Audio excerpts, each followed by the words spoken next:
Death is final. When you die, it's done. There's no coming back from death. And here's the issue. We don't have anybody to confirm exactly what happens on the other side of death because you can't come back. I'll get to the point, but the reason that we talk about death is because what we believe about death actually determines how we live today. Let me give you an example. For an atheist, at death, everything is finished. They don't believe in eternity, so there's no reason for any eternal motivation, like how I live, what I should do, what I shouldn't do. Other people believe that once you die, you can pray yourself out of purgatory because it's a holding spot.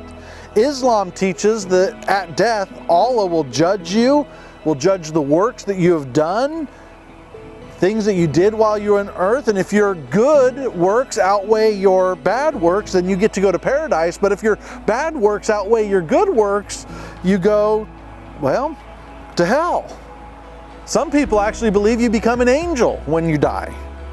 And then you've got others who believe in reincarnation, that if you think that you are good enough, then you might come back in a higher form of life of some kind. But if you were bad, you'll probably come back like a worm or a cockroach or a mosquito or something like that. What we believe about death determines so much about the way we live on earth today. What do we know about death for sure? That's absolutely certain. One of the things that we know for sure is that death is certain. Studies are conclusive. Approximately 1 out of 1 person will die. It's true. The truth is you're going to die. And the truth is I'm going to die. We are going to die. Actually, Hebrews chapter 9 verse 27 says this, "And just as it is appointed for man to die once, and after that, the death comes judgment, so Christ, having been offered once to bear the sins of many, will appear a second time, not to deal with sin, but to save those who are eagerly waiting for him." See, we know for certain that we're all appointed to die. We know for certain that death is certain. We know for certain that we'll face judgment. And what will happen at judgment depends on what we did with Jesus while we were alive in our lifetime. We also know for certain that the body and the soul separates. I'm standing in a cemetery right here, and souls are not here, but bodies are here. Our body is only skin. Our body is only flesh. Our bodies are not the real us. When we die, our body dies, but we continue to live. Matthew chapter 10 verse 28 says this, "And do not fear those who kill the body, but cannot kill the soul. Rather fear him who can destroy both soul and body in hell."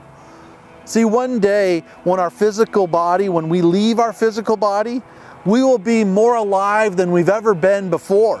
Because our soul is alive. There will be someone making preparations and having conversations about you, talking about the life that you had, figuring out your burial spot, whether you're going to be buried or cremated, whether you'll be stored in a jar, or whether you'll be spread around somewhere. Somebody's going to be making these decisions and planning your memorial service, and our physical bodies will be dealt with, but our souls will not be there. John chapter 11 verse 25 is this. Jesus said, "I am the resurrection and I am the life. And whoever believes in me, though he die, yet shall he live. And everyone who lives and believes in me shall never die." So what we know next about death is that we will face this judgment. And the idea of being judged by God is actually a pretty sobering thought to me anyway. It's a little nerve-wracking to me a little bit. I mean, have you ever been judged for something? Have you ever had to face a jury who will determine something about you or your future?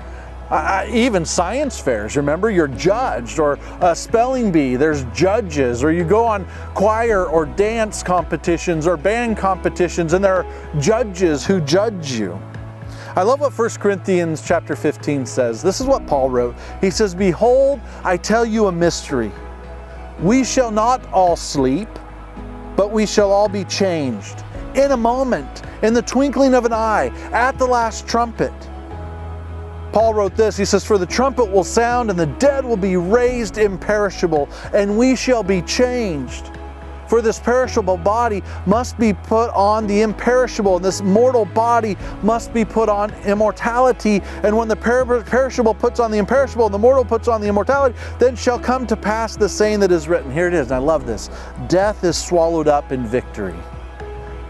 Paul wrote, "O death, where is your victory? O death, where is your sting?" Here's the problem. You and I, in our society, in our American culture, we have been wired to believe we are invincible. We've been taught to act like we aren't going to end, that we are the answer, that we aren't going to have an expiration date. But the truth is, every one of us has an expiration date. And every one of us thinks that we can push past that expiration date. But the reality and the truth is, we cannot. We cannot get more time. As of 2018, the average American lives 78.5 years. 151,000 people die every day. 6,316 people die every hour in the world. We cannot escape our time.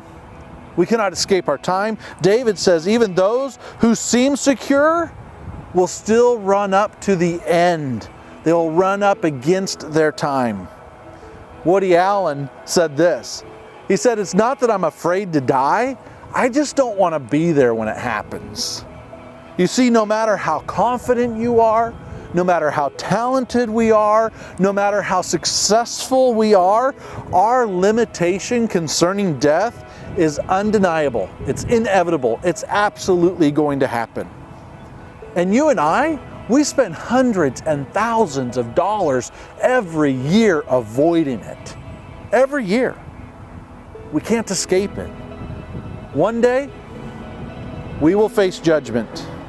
Our body and our soul will be separated.